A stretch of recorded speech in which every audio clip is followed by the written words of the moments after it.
காந்தி மட்டும் போராடி கொண்டிருக்கிறார். காந்திகிட்ட போனார், நானும் போராட்டத்தில் கலந்து கொள்ள போறேன்.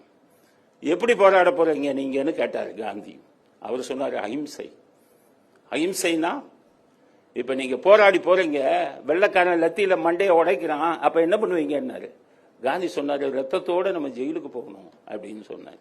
அவர் சொன்னாரு, வெள்ளைக்காரன் மோசமானவன், உங்க ரத்தத்தை பார்த்து அவன் இறக்கப்பட மாட்டான், அதனால வேறு ஒரு கருத்தை நான் சொல்ல விரும்புறேன். அப்ப காந்தி கேட்டாரு, என்னன்னு கேட்டாரு.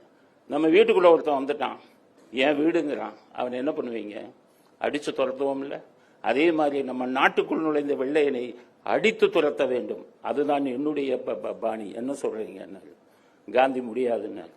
முடியாதா? காங்கிரஸுக்கு தேர்தல் நடக்குது, தலைவர் தேர்தல்.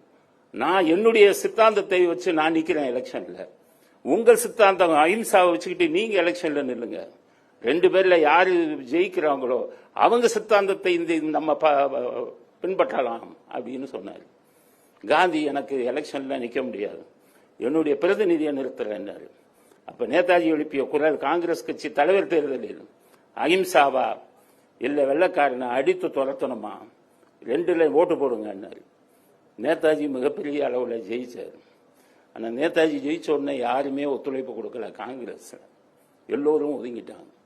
அப்பதான் என்ன பண்ணாரு, என்னுடைய சித்தாந்தத்துக்கு நீங்க யாரும் மதிப்பு கொடுக்கல, அதனால என்னுடைய சித்தாந்தத்தை வைத்து நானே ஒரு கட்சி ஆரம்பிக்கிறேன்னு சொல்லி ஆல் இந்தியா ஃபார்வர்ட் பிளாக் அப்படின்னு சொல்லி ஒரு கட்சியை ஆரம்பிச்சார். அவர் கொண்டு வந்த சின்னமே பார்த்தீங்கன்னா கொடியில பாயும் புலி, அவருடைய எண்ணத்தை வெளிப்படுத்தியது. பாயும் புலியாக இருந்து வெள்ளைக்காரனை அடித்து துரத்தணும் அப்படின்னு சொல்லி ஆரம்பித்தார்.